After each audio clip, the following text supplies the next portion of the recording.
Welcome, everybody, to another interview in this series for Mastermind Leaders. My name is Sebastian Cruze. I'm a 7-year Mastermind leader. And today I have a very special guest helping you find your voice as a Mastermind leader with Slyvain, AKA Sly Hache. How are you doing Morning. today, Sly? Great to be here. Thank you so much. How you doing? Doing great. And so we're going to get into Sly's story and his method. But first, the problem here is I feel like people can smell fake a mile away. And we, as mastermind leaders, whether you're aspiring to be one or you already are, we're in the communication business, we're in the leadership business. So if our voice isn't resonating with a certain tone of authenticity, confidence, perhaps sprinkle a little magnetism in there, if that's not happening, we're in trouble. So Sly is going to be sharing his speaking method that helped him go from being a shy introvert with a stutter into an award-winning international touring musician with songs on the radio. And yeah, incredible. And for the last 15 years, he's been helping people find their voice, not using cookie cutter, weird frameworks that are people can feel as fake. No, connecting to your own true voice that resonates with more authenticity, confidence, and magnetism. So, with that setting the stage, I'd love to pitch it over to you, Sly, and hear how did you get started on your journey of finding your own voice? I love it so much. Thank you, Sebastian. Just a quick caveat. I've been coaching since the age of 16 and I'm 45-ish now. Yeah, I'll be 46. So I've been coaching for more than 15 years, but I've not been coaching speaking per se for all Mm. that time because I used to stutter, so I couldn't speak for shit. So there's no way I could be teaching that stuff. So I've always been, my first job was coaching. I just got on the job. I was a professional tennis player, well, professional, playing at the national level, the provincial level in Canada, and I got injured. So instead of playing competitively, I started coaching. And then I coach multiple stuff. And I'm kind of a natural teacher. Anything I do, I end up coaching it. It's not like a plan. It's like, oh, I'm going to start coaching tennis. So I do something. My process is usually learning the hard way, like regular people teach, long, painful struggle, trying to get to the what's the damn principle here at play. Oh, that's the thing. My mind synthesizes stuff all the time, and I have a kind of a way of chunking things. So I teach it easier and faster so you don't have to go through that struggle. So I taught tennis, I taught guitar, taught multiple instruments, taught bass, taught singing. And then I had a spiritual revelation in 2005 ish. The classic uh, corporate employee drugged out of his mind, hates his job. Mm. And the problem that I had is that I had achieved, you probably know people like this, Sebastian. You listen to the replay, you got people in your mastermind. The problem is they have achieved everything they set out to do. I'm going to get the promotion. I'm going to get the job. I'm going to get the girl. I'm going to get the house. I'm going to get the 2 cars. I'm going to get it. Okay. Then you get there, and then what happens? Right? Is this it? The fuck? I thought I was going to be happy. So I had achieved everything society told me I was supposed to have to be happy. Need a good girl. My girl was a dancer on TV, not a dancer in a club, dancer on TV, good looking woman. Straight, like straight head, not a crazy woman. Check. Got it. Okay. Great job. Working the big five banks in the big high corporate towers. Great relationship with the president. I was in his car once and he told me, so, what do you want to do, kid? We got you. So I was in great relationship with the president, the VPs, and all that because I had put together a band called the President's Choice Band. So I told him, rather than hire a band, let's put our band together. These all, everybody wants to be a rock star. So we did that. So one night after supper, I had the great job, I had the great woman, I got a nice place to live, we had the 2 cars. The road was traced. Sebastian, absolutely beeping miserable. Had to do okay. No. I had to do 30 minutes of them in the morning of psyching myself up just to get myself to drag my ass to that place. Hmm. I feel like my soul was dying inside. I couldn't take it anymore. My job was to white lie all day long, Hmm. working in banks and insurance. Hmm. I couldn't take it.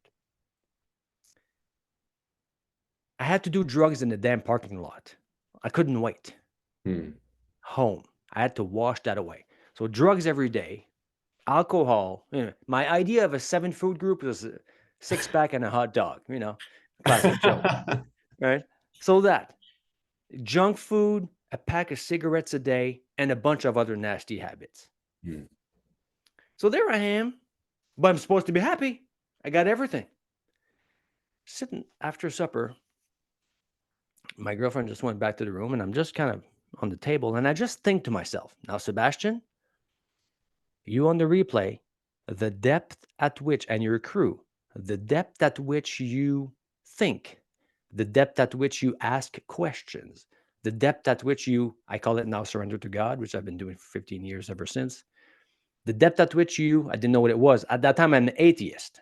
To me, God is like a, what do you call it? Opium for the masses, whatever they have a term for that. It was just for stupid people. I couldn't wrap my mind around it. Yeah. So I didn't call it God at the time. I'm just sitting there, and it was not a question. It was not a statement. It was kind of a, there has to be more to life than this. Hmm. Hmm. About see, I wasn't psychic. I wasn't making affirmations. I wasn't priming myself like, oh, you can do this. Yeah. Nothing. So of course, and prior to that, stuttering for chronically for years, then a little less and less and less, but still stuttering some of the time at that time. I just thought to myself, Sebastian, there has to be more to life than this. Hmm. It's impossible. Man, I don't know if we can go into this right now, but this is the part where I usually start censoring myself. But this is the part where you can go all in or not. My invitation is to let's go all in, because everybody that is drawn to this community, drawn to me, drawn to us, I feel, well, I know for myself, speak for myself, is Yeah. fueled by their spiritual mission. So we've accomplished the things in the outer world, and we realize that's just a piece of the puzzle, and we're here for a purpose, here for a mission, and that is an inner journey with a higher power. It may come with different labels, but there is a higher There power you go. bigger than The us. name. The name can change. So now in my coaching, I try not to use the word God, because I have people in my programs that believe in God. Some don't. Some Mhm. people believe in nothing. So whatever they believe in, I never try to put a belief in somebody. I just insert word that fits with their belief. Okay. Yeah. And also, if you're trying to help people have transformations, you never want to battle against their belief. So if they believe in purple, you go, okay, well, that's purple. And if you believe in green, you go with green, and it helps them transform better. Okay, so let's go. What happened at that moment? Okay. I just kind of declared or said, or whatever, there Mhm. has to be more to life than this. Then what happened next? The next morning, stop drugs, stop alcohol, stop smoking. I'm healed now, but I also became a vegetarian that next morning. Okay, Oh, and really? now okay. I'm healed now. Became a vegetarian, then a vegan, then a raw foodist. Went that the path. Yeah. Started waking up at the morning at 6 a.m. cross-legged, alternate nostril breathing, Kundalini yoga exercises, the whole shebang. Boom, no drugs. I just quit all that. Since that, I'm clean. Well, had a in the beginning, there was a bit of a struggle. Now I've Mm. been clean for years. A lightning rod hit me, Sebastian. Mm. I was sitting at the table. I just said to myself, there has to be more to life than this. Baglang. A lightning rod came from here. Not a real one, people. Okay. Not a real one. But it felt like a light just hit me here and exited through here. Over the span of 15 years, it's still coming out. Mm. The brain went, it just splattered my brain. Mm. Everything changed Mm. in a split second. So, okay. So the next morning I wake up. Now in French, Sebastian says it's so good. He wrote my name phonetically. In French, it's Sylvain. Hache. Bonjour if you speak French. Slyvain Hache. So that's my name. So up until that day, I was a regular dude, man. Sex, drugs, and rock and roll.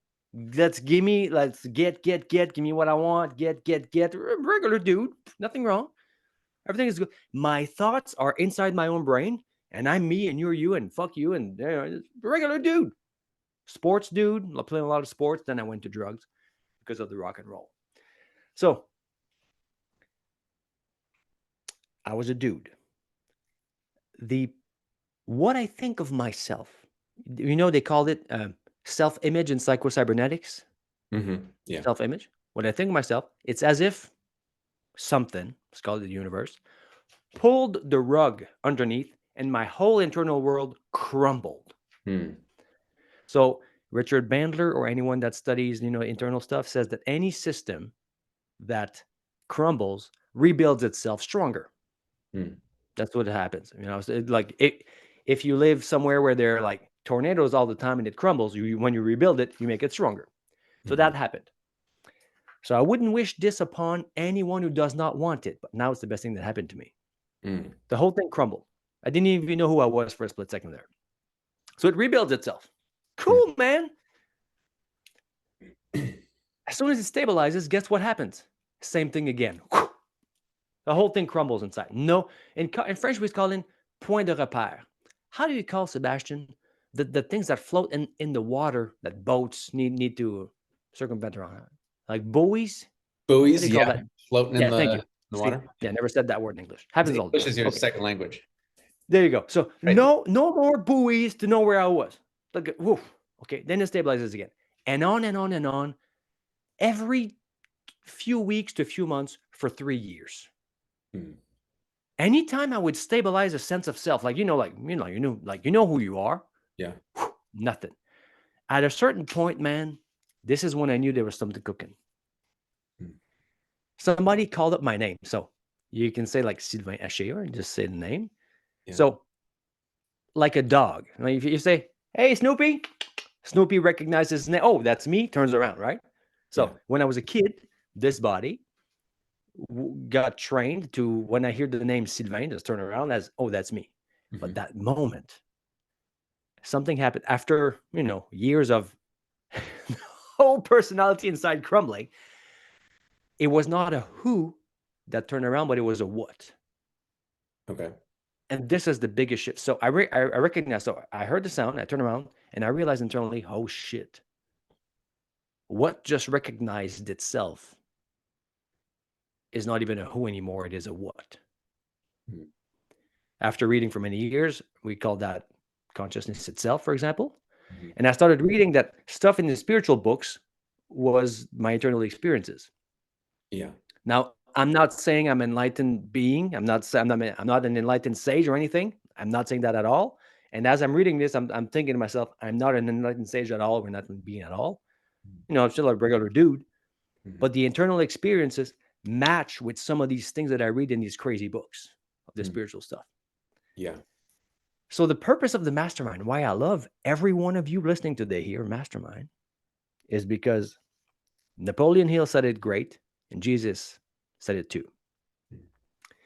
Napoleon Hill said the first rule of a mastermind is that every single member wishes and intends the best for every other member.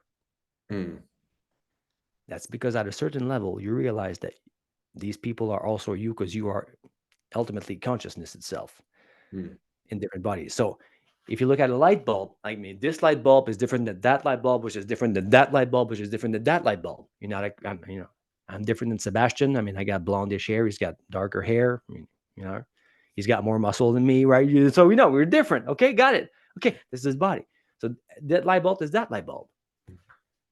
But at one point, you go from identifying yourself as I'm a light bulb to all of a sudden going, oh shit, I am electricity that powers this light bulb. Then you realize, oh shit, if I'm electricity, it's also powering all the other ones.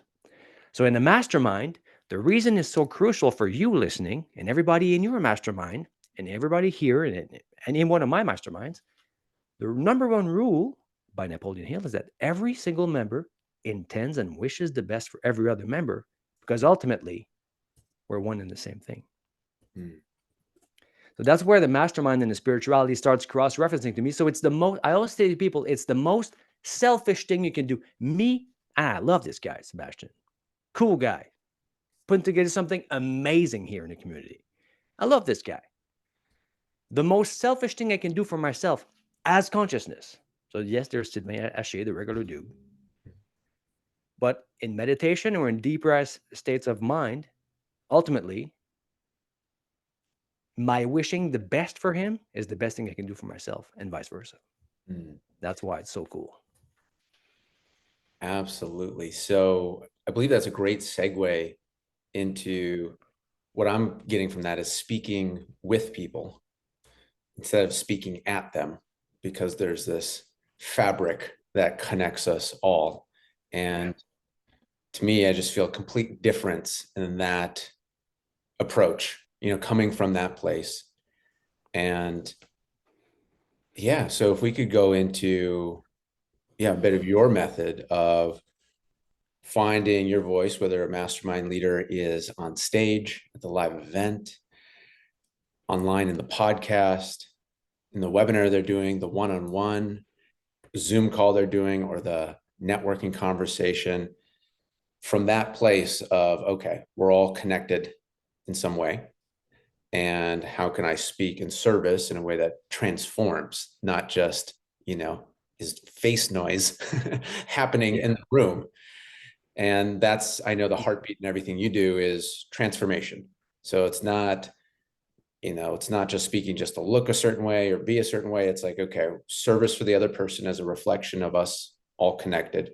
What's going to transform them? What's going to speak to them in a way that respects them as well? Yeah, if we could go into that, that'd be awesome. First off, let's just give it up for Sebastian here. Face noise. I love it so much. Because I have a joke in French that I said that's kind of like that. So I love it. Thank you so much. Face noise. Okay. So the best thing you can always say, and the more power you can have, is to tell the truth in stories. So I speak with people all the time, and they say, okay, so how do I get him to buy this? How do I get him to believe me? How do I get him to trust me? How do I look good while telling that story? What's the angle? What's the message? So of course, we have a system to go through the angling and the messaging, and we like stacking objections and stuff. But inevitably, when we go through the objection stack of an audience, so if you're selling something, they have objections as to why they're not buying the damn thing. Mm-hmm. If you're teaching or coaching or want them to develop new skills, there's reasons why they don't have that skills yet. Most of the time, ignorance or small beliefs. So it's always a from to process. It's from that state to that state. Mm. So regardless of the face noise, thank you, Sebastian, you make, the principle is your internal state. It's more than state control. It's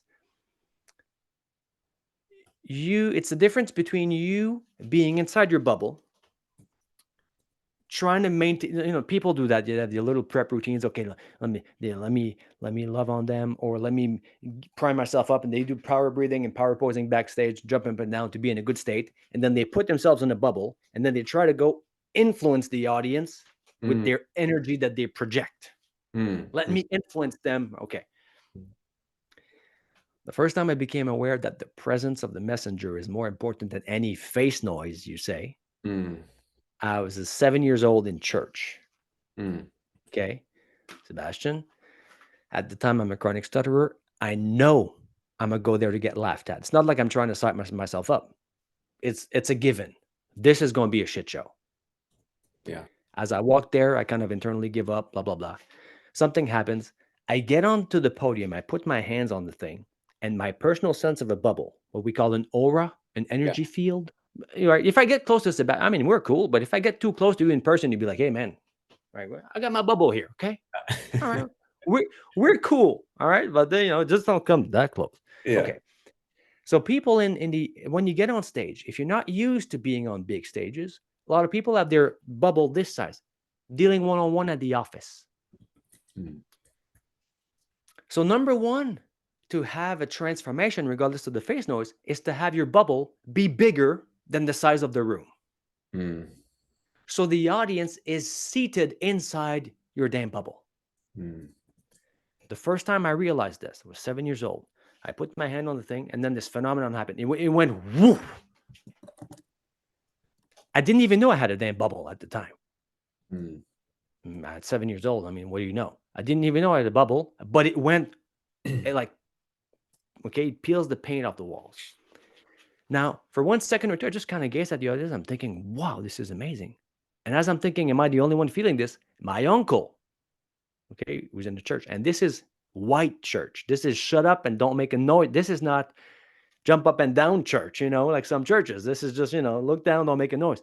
My uncle shouted, "Oh my God, we have a real one in the," he just shouted. "We have a real one in the family." There was something going on. Then I lost it. Okay. Then I just made a fool of myself because I couldn't speak. And then over the course of the next 30 years of sex, drugs, rock and roll, and spiritual stuff, and coaching and training and mentoring, if we have time, we'll talk about my mentor, the crazy French shaman, kind of guy that, sits in front of an audience of 700 people with his arms crossed and say, okay, so think about your knee pain or back pain. All right. It goes like this. Okay. How about now? And some people, like, their pain is healed. So that kind of stuff. So, Okay. Can I jump in here? Because we're all going. right. All right. So there's a book called The Law of Light, Mhm. that talks about Jesus's healing techniques. And Yeah. Beautiful. in Arabic, where it's a different translation, where it's more, feminine rather than Latin, tends to be more masculine. And so it talks about casting I forget what it's like. It's Ro Kadosh or something, like how it's in Arabic, but casting a ring of light.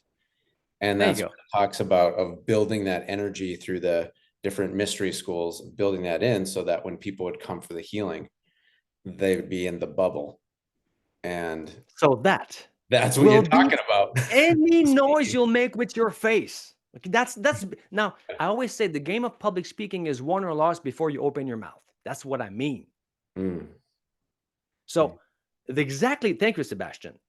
Anybody interested? I never read the book, but go check it out. Whatever it says, whatever Jesus says, that's a good thing right there. He also said, whenever two or more of you are joined in prayer, I'll be there forming a third mind that you can all tap into. Mastermind, people. Yeah. So that's why I always start my sessions with the Napoleon Hill and the Jesus quote about the mastermind. Okay. So you are a mastermind leader. You want your people to transform. Okay. That's before you even open your mouth. Mm. It's the bubble. It's the presence. It's the state. By the way, the opposite of that is this is how you have a panic attack if you want one.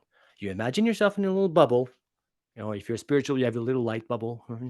And then there's negative in there. And this guy's like this a bit cross, and this one is not okay. And all guys a certain color scare me, or this person a beautiful woman intimidate me, or this guy's too muscular, this guy's too small, or you intimidated, or let me impress them. Let me make sure that this guy loves me. Or if you got anything like that going on, then you're going to try to project. That's a weak frame, and you can't wrestle a 2,000 people audience, not even 50. Mm. So step one is you have your bubble be bigger than the audience itself. What happens at the moment is you can start. Now, this is going to get deep. If you guys are ready, just drop a one in the chat. If you're, if you're watching the Oh. replay, that's okay. It's going to get deep. But we have a process where you can start speaking to the collective unconscious of the audience Mm. because it's baiting inside your field. So once the state, it's the state control 2.0. Once the state is there, you start feeling the audience. You can start saying a sentence and seeing it land Mm. because you're not self-conscious anymore. You're not thinking, am I good enough? Are they going to like me? Am I doing a good job? Is Bob impressed? Mm. When your presence is external focused, as in the sense that your bubble is bigger than the room, at a certain level, okay, it's not, directly like that, but you can start internalizing the audience, the audience's reactions as your own internal dialogue Mm. because they're in you. It's not you, there's no more separation between you and the audience. Mm. So you go first. The principle is you access the state, you go first, and think of it like gravity. Any system that has more torque will bring in the other systems. Mm. Or think of it like a lever, so you have a lever here. Okay. If you have a long enough lever, you can move the audience. You can put your little thing here. You can move the audience, lift them up, and transfer them to a different state by the depth of your internal experience. But you can't do that if you're faking it, people. You got to live through the damn thing. So I can't, like when I was terrified of public speaking, I couldn't help people get over themselves for public speaking because I had not the balls, the wherewithal inside, the experience. I've helped people from 6 to 81 years old get over stage fright. So I couldn't do it before I had done it. So here's where truth comes in. One of my clients, he's an author, best-selling author, and he's doing the podcast tour now. Mm-hmm. And he says, well, what story should I tell when they ask me to think about the podcast, the book and stuff? He has 7 stories.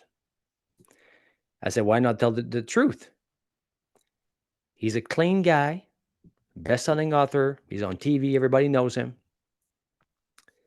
But that book that just came out comes from one of his diaries of a few years ago when he was drugged out of his mind and living out of alignment. So you can go on the podcast, it's a book about transformation. Mm-hmm. The title is Transformation, for God's sake.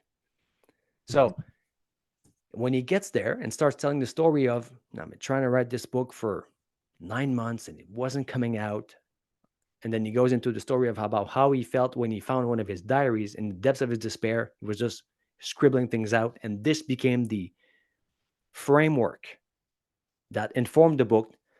The veins of creativity opened and it just wrote itself all of a sudden. And then what happens is from that dark place to where he is now, woman of his dreams, house of his dreams, he's in a really, really great position, top health, guys in shape. So just telling the truth from the space of having lived it, even if it's a story about how your kid was crying because she couldn't have the type of ice cream she wanted. You can tie that to a sense of urgency rather than trying to make up stories about stuff that you get on ChatGPT to just try to, hey, ChatGPT, how do I get more people? Oh, tell them the story about this and that. No, it won't cut it because they can sniff it a mile away. Oh, fantastic. And so seeing step 1, presence, your bubble surrounding the room.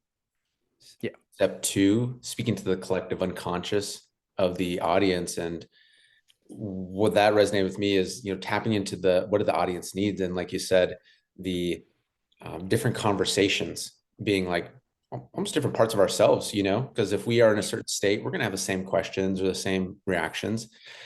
And so I really like that because it's so different than what I see so many other people do that just makes my skin crawl, which is like, let's say the 7-word sequence, that goes into their subconscious and forces them to buy. And it's just like, dude, let me throw up first. And then second of all, let's talk about, that's like so 1990, everybody knows that. They know it. Right. And so what I'm hearing from you is more like from a healer standpoint. That's how I resonate with it.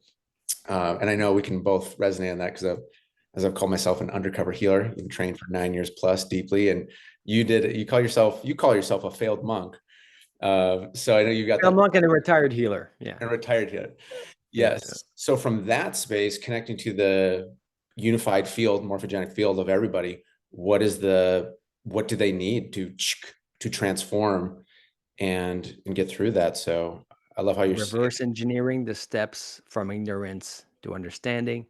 Right. Now, Sebastian just said something brilliant. Okay. He said, we're all having the same experiences. Anybody here? Okay.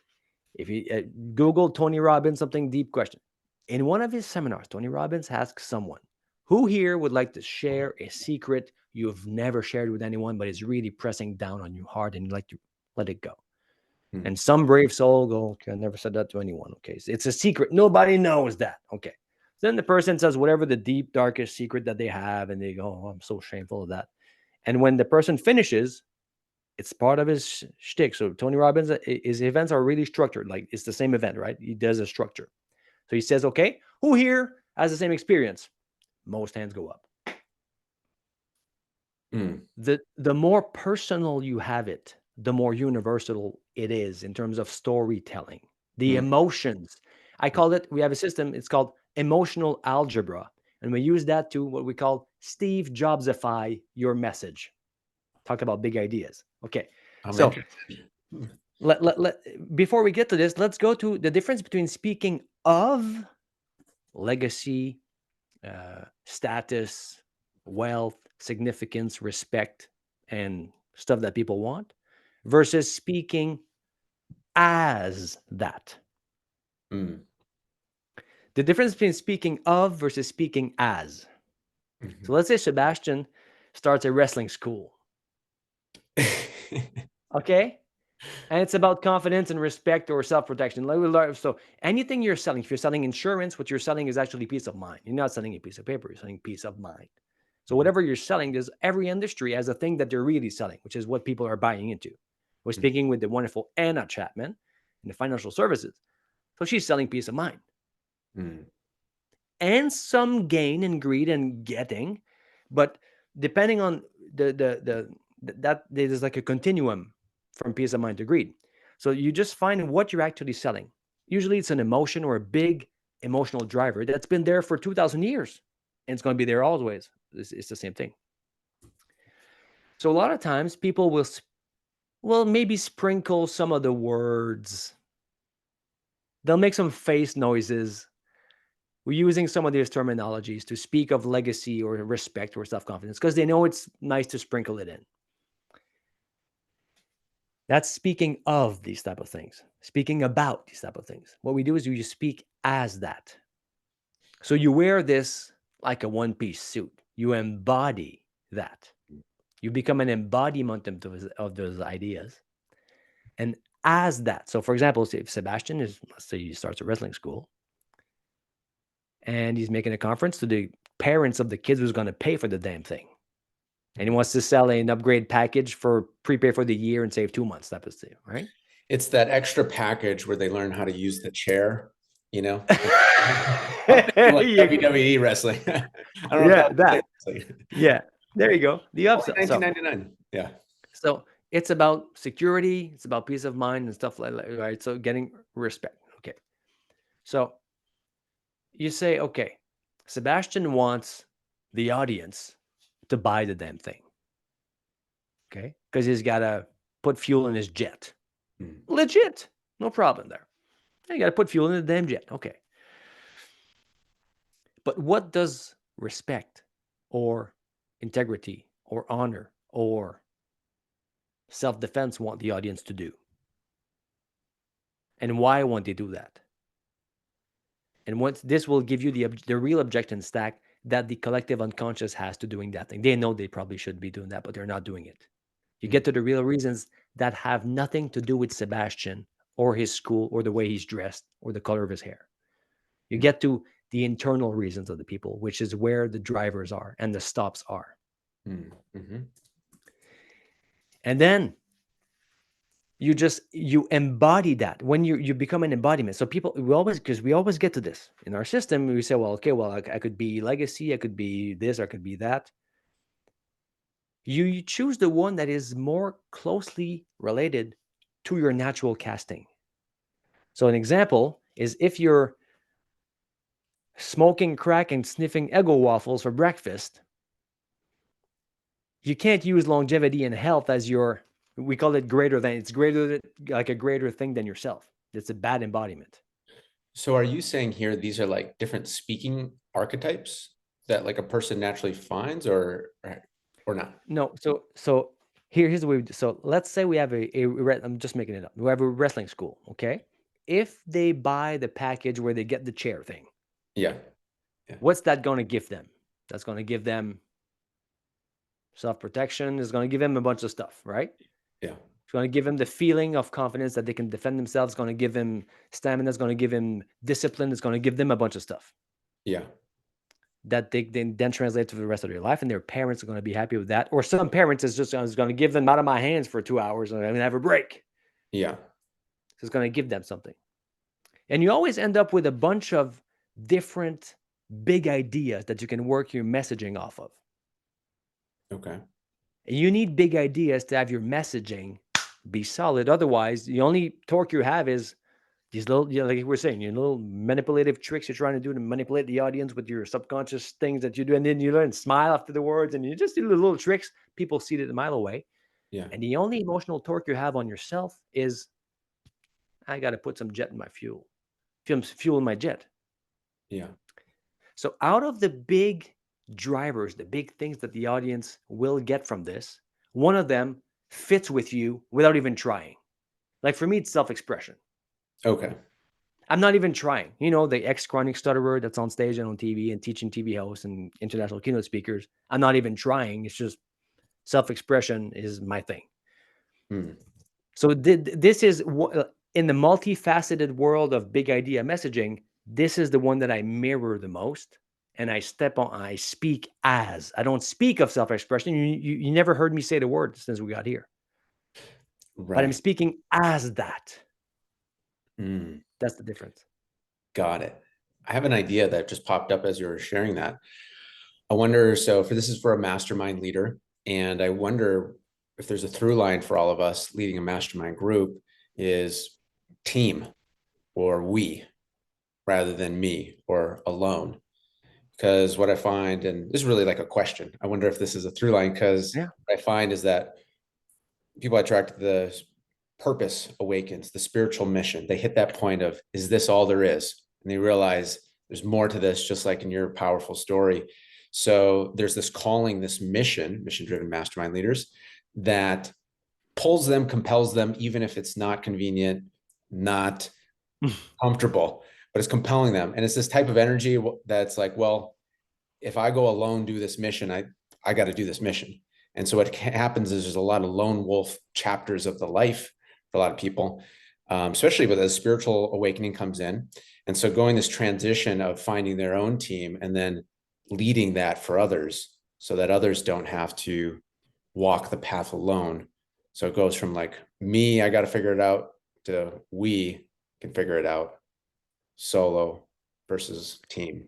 Great question. Do you mean your internal team, support team that helps you run the business, or the team of the mastermind that then goes out to get more, like at The which team of the level? mastermind. Yeah. Okay. Collective.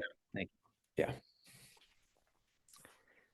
It's the classic I you switch when you do a speech, or the classic us and them, or the we and them switch whenever you're talking about us versus them.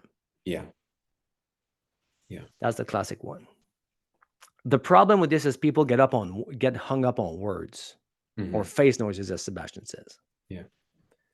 Yeah. So you make me think of something here. One time we were doing a meeting about to launch an album and a tour.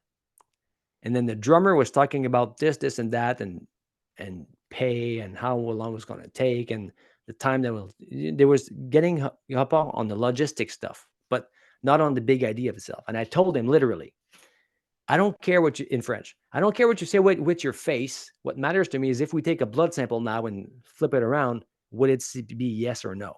Are you in or not? Mhm. The main thing is not the words people say, because we can always get up on words. It's Yeah. the state, the bottom line intentions, the unsaid things in the background Yeah. that fit or not. Think of it as a pH strip for the emotional state and spiritual state of the crowd or the Yeah. room or the people that you have in it. Mhm. So in a mastermind, it's even more. You need more barriers to entry. Yeah. It's a validation of one's, and it's hard to do because it's intuitive, Yeah. right? It's checking on how they're responding to certain cues. The way we did it, I have a mastermind every morning that we do. It used to be 6 a.m. Now it's 8:25. We made a video, me and the other guy. We have a video, 40 minutes long. The mastermind is 5 minutes every day. It's a 5-minute Okay. skit we do together in Okay. silence. But there's a 40-minute intro video. When someone wants to come in, they send us their email. We share the Google Drive link. It's a 40-minute video. Who we are, how this started, why we're doing this, what's the point, how it works, what's the presuppositions, what are the beliefs. Mm-hmm. We make sure that, you know, don't get hung up on God or universe, whatever the name is. Right? There's something cooking there. Let's not get hung up on words here. Yeah. Okay. And then they reply. It says, "Are you all in after watching this?" So for us, we know that if somebody watches that 40-minute video, which is a pounding of beliefs that are overkill for most people. Yeah. Okay. If somebody watches that and they go, yeah, damn right. This is the best thing in the world. You don't have that anywhere else. Boom. Or somebody says, that's a bit too much for me, man. I mean, too much. So we have this screening mechanism that we couldn't do one-on-one because it was too time consuming. We made it in a video format. So it's the why, what else? The beliefs. And there's a thing called presuppositions. So the presuppositions of a networking group is very different than the presuppositions of a mastermind. When you come in a mastermind, you don't come there to take. You don't come there to show off. You don't come there to impress anyone or do any type of trouble. You come there as your own pillar of light.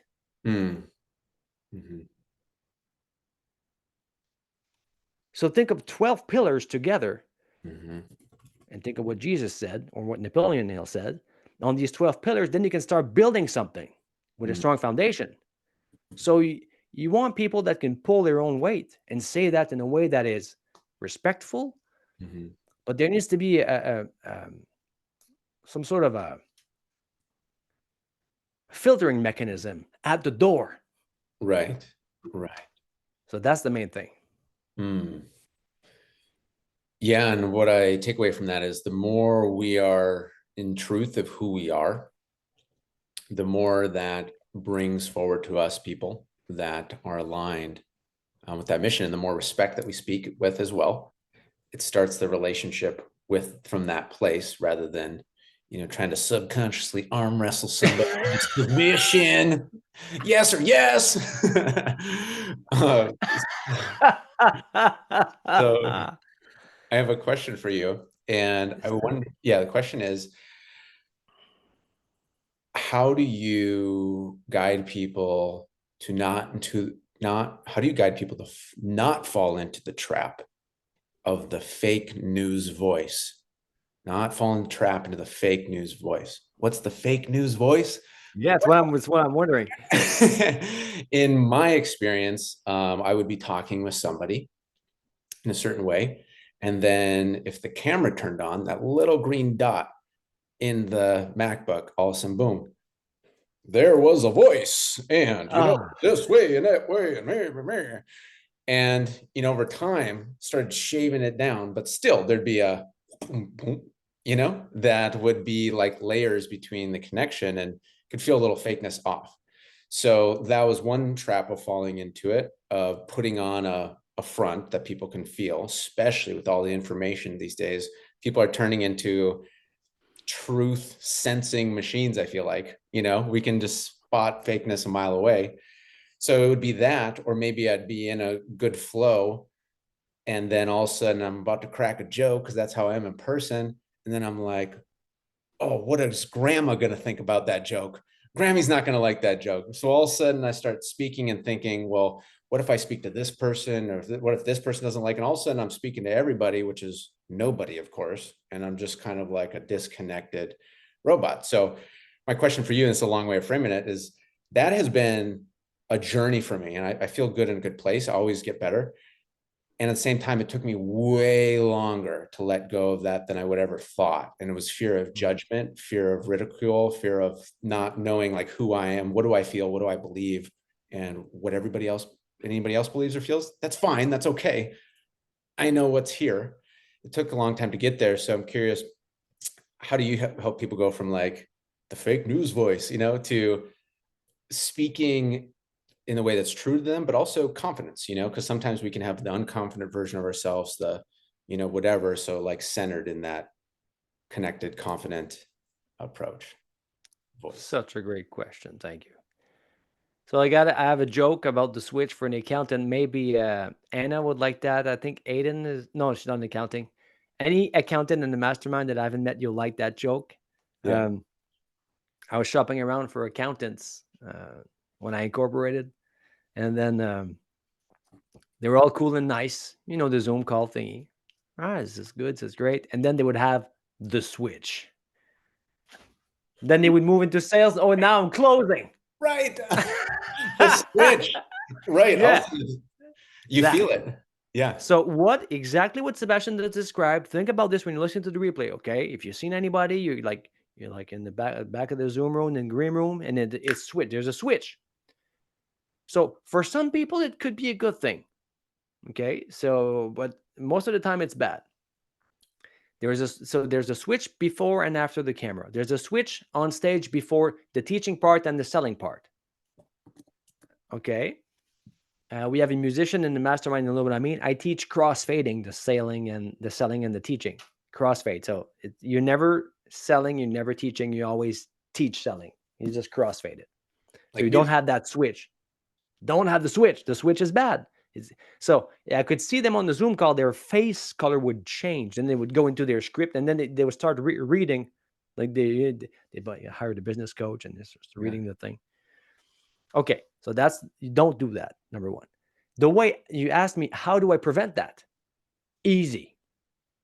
In my system, okay, the Transformational Speaking Academy, you are not allowed to open your mouth until you're confident. 3-phase system. Step 1 is get over yourself. Step 2 is get your story straight. What do you say? And step 3 is get out there, kick butt, and take names. So delivery, okay? But step 1 is get over yourself. So somehow people think in public speaking or getting on TV or on camera, they somehow think, okay, I'm in a shitty state. I feel bad. And then I'm going to learn some of the NLP tricks Sebastian said, yes or yes. And I'm going to learn some of these tricks of the words. And yeah, I'm just going to go wash my mouth now. Okay. And then they learn these tricks. And these words will make me confident, which is the desired state at the end. But that's because most people don't know that they are deep consciousness tools and spiritual tools and emotional tools and physical tools and meta reframing tools and psychological tools to get rid of what made you unconfident to begin with. Coming from an ex-chronic stutterer that coaches international keynote speakers. So there's ways to get over the weird feelings or the way you talk to yourself, because what makes somebody does that is secretly they kind of think, well, I suck. So just me is not enough. So the first article in my academy, which everybody can get a free trial, you can just go read the article. It says you are enough. It just says there, first thing. So the we were talking about presuppositions earlier. Presupposition is I suck, I'm not enough, or I'm not good enough, or I'm worthless. Any one of these variations on a theme, they're jamming on I'm not good enough. So therefore, I'm gonna have to stiffen up, put on a persona, or do something, because just me is not enough. So you're just dealing through that. Now, I have a 21-day process to get over that. When it's systematized in groups and I'm not there. When I'm there, my world record is 6 seconds with a magnet, and my oldest person was 81 years old in 15 minutes. Lifelong shy, 81 years old, 15 minutes. So there's processes. That's step 1. That's how I do it.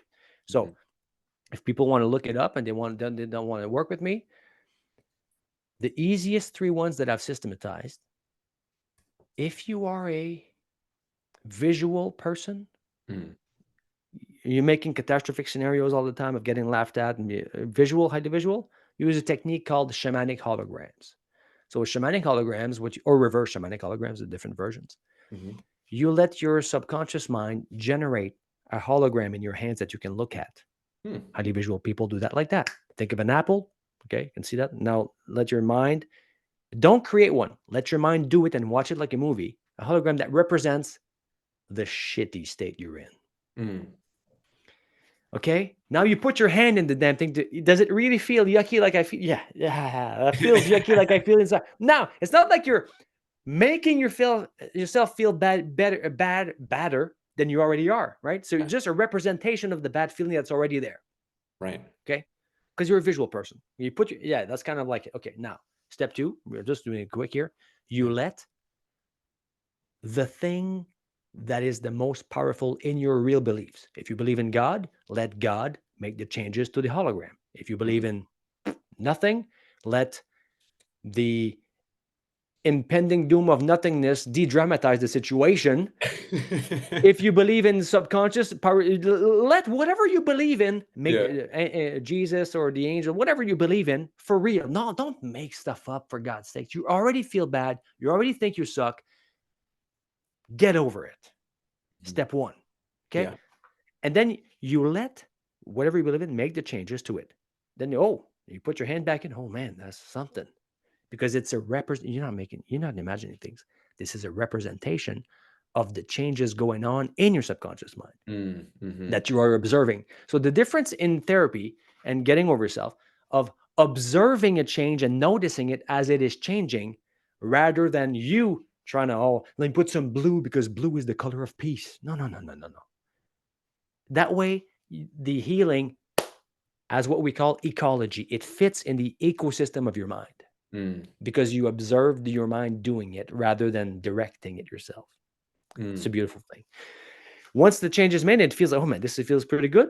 Now you let your subconscious mind reintegrate it the way it wants to. Some people go like this, or some people, you let your body reintegrate that. Then I got people to relive their life in that new state. That's what you do if you're a visual person. Then we have different, I don't know if you have time, you can do also the kinesthetic and the, I'm loving this. I'm loving this. Okay. So powerful because I feel like this can be used for every mastermind leader immediately on their next call, next webinar, next whatever they're speaking, get into that place. Let me just check. Let's go. If you can go over, let's go over. Okay. I'm cool. I got my next one is at 3. So I'm good. Okay. Perfect. All right. So let's go. So that's for visual people. And by the way, this is all free. This is my gift. This isn't a free part of my free trial. Amazing. How to do it. Yeah, it's all there. Okay. Now, and people can go for the fast action takers who just are like, tell me the link. It's nextlevelpublicspeaking.com. And that's below this video, that link. Can you imagine how good it is if it's a cheesy name as Next Level? Can you imagine how good it has to be for me to assume the name like Next? It has to be good with a nextlevelpublicspeaking.com, and it has to be good. Okay, anyway, and then there's a trial of the thing called the Transformational Speaking Academy. So if you're you speak into yourself and everything is kind of a concept. A lot of people don't feel their feelings. Highly intellectual, don't feel their feelings at all, but it screws them over. They can't make a decision. They can't move forward. They can't speak with conviction. They can't get things done. They can't concentrate. They're just fucked, okay? Like we all are, okay? Until something happens inside of us, because of our programming is pretty bad. The basic programming of society, good Lord, it's not programmed for high achieving success and long-term lasting peace and, Okay. So the way you do this comes from the crazy French shaman. You don't know this if you don't speak French, you don't know this. And I was the original tester of that technique.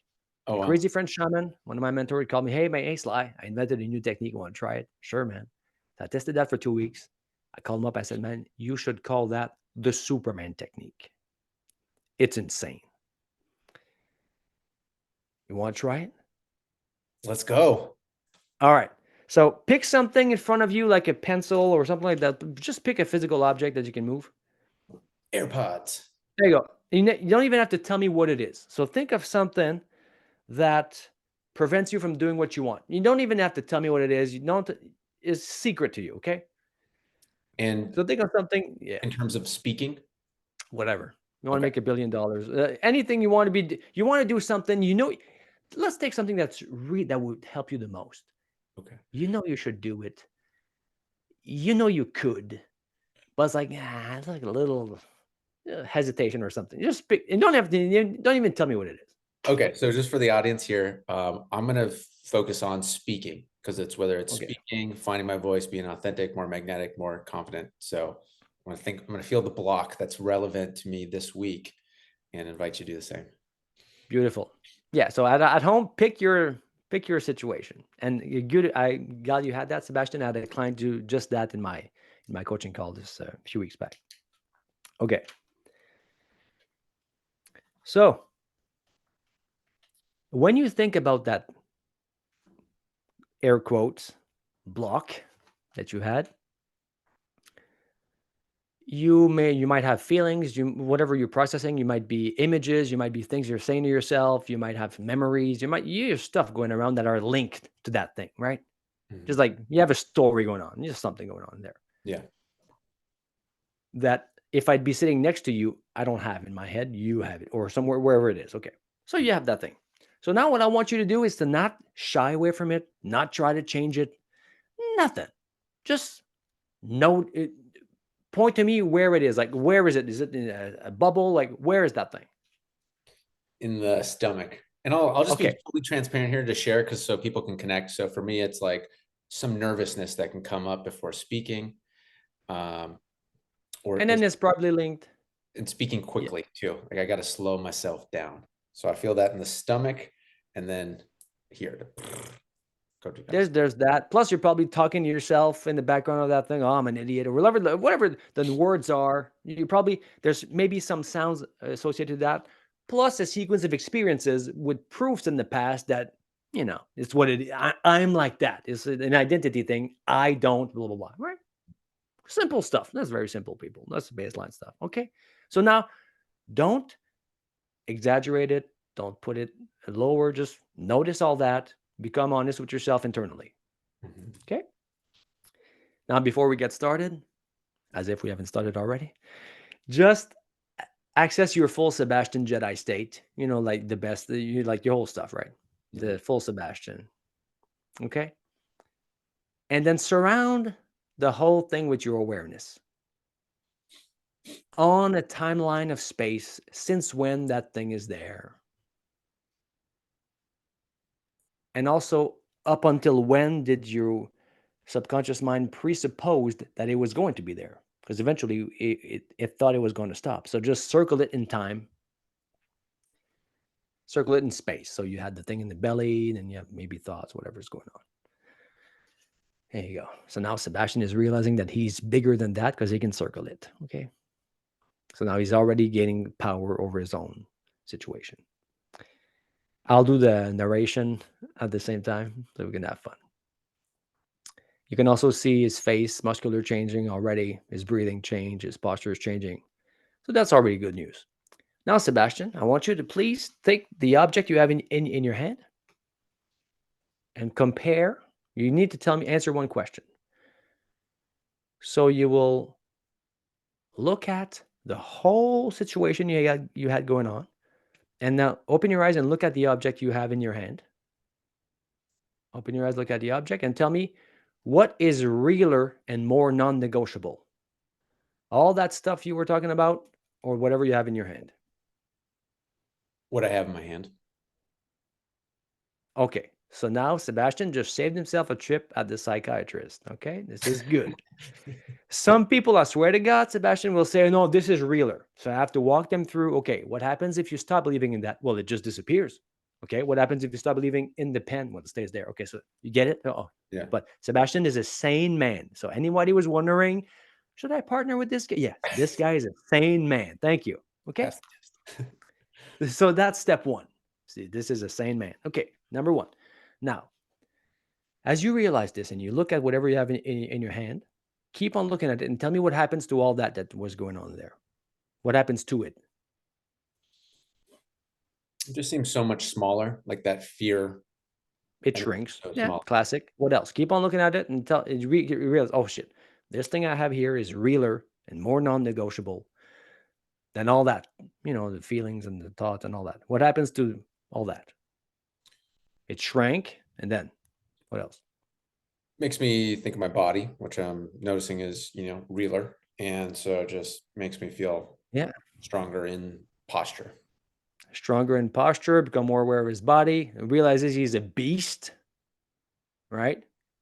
I mean, you look kind of tall, kind of buffed, so you can't walk around like a little, like a victim. Oh, shit. All right, I'm a beast. The beast became alive. Okay. The fears and the thing shrank. What else? What else happens to that thing when you realize you keep on looking at the pen and just realize, okay, what happens to it? So it shrank. Now, did it leave? Did it go? Is it still there? What happens to it itself? Yeah, I actually have. It actually feels mostly dissipated. It did. That's Right. good. Yeah. It's so it Maybe mostly 1%, dissipated. maybe not. Yeah. Yeah, that's good. So it went from whatever it was, like a real thing, like, oh, this is the situation, this is what we got going on, to like it shrank. Oh shit. Because it shrank, it became smaller than his body because it was previously be bigger than him. It was like a thing out there. It Mhm. shrank, became aware of himself. Now it dissipated. Now, and last time I asked the question, because now you're answering what's different in you. You're saying my body, this, that. What happens or what happened? Because it kind of looks gone already. But what happened to the thing itself? So it shrank. It went that way. It dissipated. Now keep on looking at. Look at what's left. The thing that the 10% or whatever. Mhm. Look at the 10% and compare that in terms of non-negotiableness. What's realer, this thing or that thing? This thing. And then the question is, what happens to what you had in your belly or whatever when you Oh, realize that? yeah. I feel like it's gone. I feel like it's gone. Yeah. So did it make a sound? Did it go? Where did you see it leave? Did you see it leave? Did you feel it leave somewhere? Just like dissipating into nothingness. This is what happens, people. Mhm. Okay, now you ready to move to the next step. Some people it's one take. Some people it's three. Mhm. You do that until it dissipates, it leaves, it goes poof. It just you realize, fuck, I was making it. I was leaving it there. That's what happens. Okay, now we go back to here. Now, Sebastian, when you realize that it just dissolved and it just went kind of disappeared, Mhm. and you actually feel it's gone, you're not just thinking it's gone, you feel it's gone, as you said. What Mhm. does that change to your experience? Now we talk about you. Calm, clear, Yeah, light, like solid but light at the same time. beautiful, solid. Anything else? Make a scan, full or ruffle bubble. Now that that's gone, just what's different, what's new in your experience? I feel like broader vision.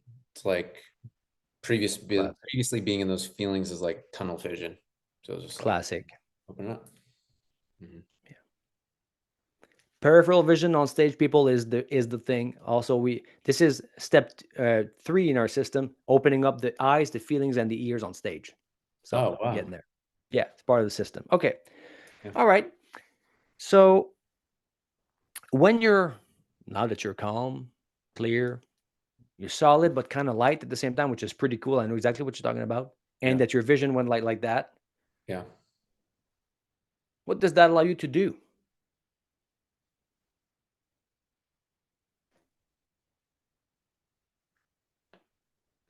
Speak better, think better,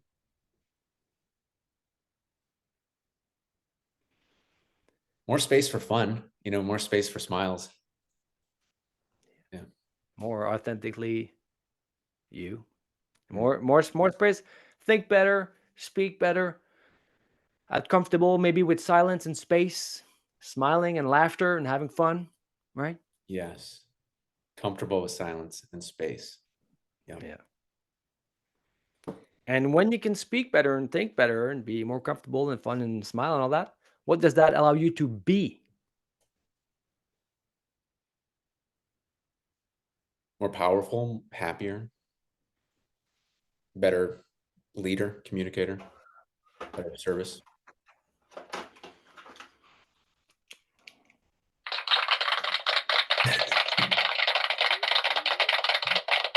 The digital round of applause. So just listen to the replay, people. Look at the number of minutes. Went from vulnerably sharing something, whatever, 7, 10 minutes. I don't know, even calculated. Feel more powerful. More at ease. Better communicator. More honesty. Could that maybe improve your conversion rate on a webinar or on a speech? Yeah. So that technique is a French technique. It's called la technique de dissolution des structures mentales, which means the technique that dissolves mental structures. Like if I translate it literally. Yeah. So not one thought, because that will take 75 years, because then there's another one, and another one, and another one. No, the whole damn thing. The feelings, the memories, the states, the presuppositions, the identity. Poof. Holy shit. Yeah. Okay. What does that change? Well, I feel like I'm more alive, like I'm inhabiting my body. It's called incarnation. Like I'm incarnated. The power of my soul is fueling my energy system. Holy shit. All right. I see more clearer. I get better vision. Okay. Wow. Okay. What does that allow you to do? Fuck, I can do anything. And when you can do anything, what does that allow you to be? Something that's more like my true self. There you go. That's the technique. 4 steps, baby. Nice. And that's baked in the system before you open your mouth. Right. Get it? And then we also have one for people that are just feeling. So with the feeling, we can use the emotion code or EFT, which is the easy one for people that are not like they don't see images or they're not quite sure. Emotion code, but we have an easier way because the emotion code is a bit complicated. For the people that don't know, it's a chiropractor that realized he could heal his patients by just running a magnet on their spine. So, but there's a process where you have to kind of use kinesiology to test what the emotion is, and it's a hidden thing. We say, okay, no, just imagine you have to go speak tomorrow. Okay, I'm terrified. Here, there you go, magnet. So this is the magnet therapy, yeah. But we do it in a specific way. You would love this, Sebastian. We call them to access their Jedi mind state before. Totally love it. Because it multiplies the power of their intervention. And we have them run the magnets on meridians and stuff in a high-powered mind state. We do this, and then once you're gone with that, you graduate. We have a process called the ultimate level up. Yeah. Right? Next level. Imagine how good it is. If the name is so cheesy, it has to be good. So the ultimate level up. Once you get that, then you move on to, okay, now what do you say? Yeah. Then we move on to the messaging part. Steve Jobsifying your message. What is the story? What order do you tell your damn stories to pre-frame the mind of the audience to be receptive to your demonstrations and your thing that you're doing in your mastermind? Right. And increase your conversions. And then how to wrap up your stories properly so that it feels like a whole cohesive, like, holy shit, this was beautiful. And then once you got your story straight, how do you deliver the damn thing with balls or cojones or whatever? Yes. Okay. Well, thank you for doing that live demonstration here. And as we bring it home for today, I'll do a summary at the end here. But first, nextlevelpublicspeaking.com is where people can go deeper with you in the Transformational Speaking Academy. And there's a free trial there as well. And so I'm curious, I'm sure you do sessions like this, right? Where people can get their internal state clicked in, as well as, of course, there's the external, messaging stuff as well. Yeah. I know it's an ongoing membership. So do you do ongoing like calls that like help people tune in, just like how you guided people today? Every Wednesday for my advanced groups, we have a coaching. It's called the mastermind. Like, let's say it's a mastermind call. Yeah. And then every other or so Tuesday, I have master classes where I can just bring people in and do demonstrations. And I always poll the audience, like, one, two, or three. Who wants to be more confident? One. Who wants to know what to say? Two. Who wants to know how to say it? Three. And based on whatever they say, I just make live demonstrations. And then I have my one-on-one clients. I usually cycle between 2.5 and 3 one-on-one clients at a time. no more than that, which then it depends on your schedule. Got it. Okay, great. So that sounds great. The link is below, and doing a summary here, and then I'd love to pitch it over to you of a closing thought you'd like to share. So covered a lot of ground today. So speaking and sharing your story on the identity shifts that you went through, from being sex, drugs, and rock and roll to service, leadership, communication, I would say, and how your calling and the higher power moved into the front seat, driving your life rather than not being in the vehicle, and how truth is the most power that a person can have in the story, and how you shared, or in their speech, you shared on first, it's presence. It's because you say the speech is won or lost before we even open our mouth. So how to connect to the energy here, like you did the demonstration, boom, expand the bubble to encompass the space and then speak from that. And one of the things I find really interesting is there's that quote, or that stat rather, as well, that like 80% of communication is nonverbal, something like that. 80% of communication is nonverbal. So the presence that we emanate, it's picked up by people's subconscious mind. So I feel like that's so powerful, tangible, useful. And then what you shared is, as your bubbles wide there, speaking to the collective unconscious of the audience. What do they need? What are the fears? What are the doubts? What do they need to transform and break through? And also seeing it, it's like, hey, no judgment, because they have the same feelings, thoughts that a part of us has as well. And then you spoke to connecting, what is, like in your case, self-expression. What are you sharing with the audience that is a thread that they can connect to as well? And we explored of, with mastermind leaders are, what are we selling? We're selling team. And that, what are we delivering? The team. So it's this message of, you don't have to be a lone wolf. You don't have to do it all on your own. Come join the team, keep your identity, keep your uniqueness, and join aboard. And so then you really went into how to get into that state of, don't open your mouth until you're confident. Step one, get over yourself. As you shared the phrase, you are enough. Get into that place, know your story, speak your truth, kick butt and take names.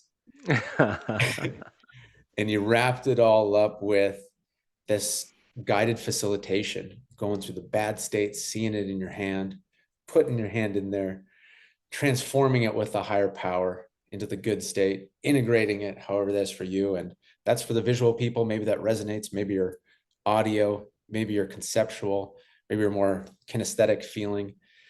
And so all of that comes together to find your voice internally, externally, speak with more confidence, connection, and magnetism. So with that being said, thank you for sharing this, number one. And number two, is there a closing thought or concept or message you'd like to share as we end this interview today? Man, that was a great resume. Good Lord, that was beautiful. And as I was hearing it, I was thinking two things. I was thinking, man, this is a great resume. This is awesome. And then I was thinking, okay, we need to add that piece because I didn't have time to this. So if we do this again someday, we can cover the rest of the holes that weren't there. And then at the end, you said confidence, connection, and then something else. I'm going to give you the third C because I love alliterations and rhymes. My system is about confidence, connection, and conversions. Because you got the 3 C's right there. Nice. The last thing would say, the only way we can, well, maybe, the only way we can escape this cycle of suffering we all seem to be stuck in is for each and every one of us to learn to deal with our emotional states and states of mind without hurting other sentient beings and ourselves. Keep that in mind. Beautiful. Yeah. All right, Sly. Well, thank you for being here today. This has been Find Your Voice as a Mastermind Leader with Slyvain Hache, aka Sly. Thank you for being here today. Thank you so much for having me. See you next time.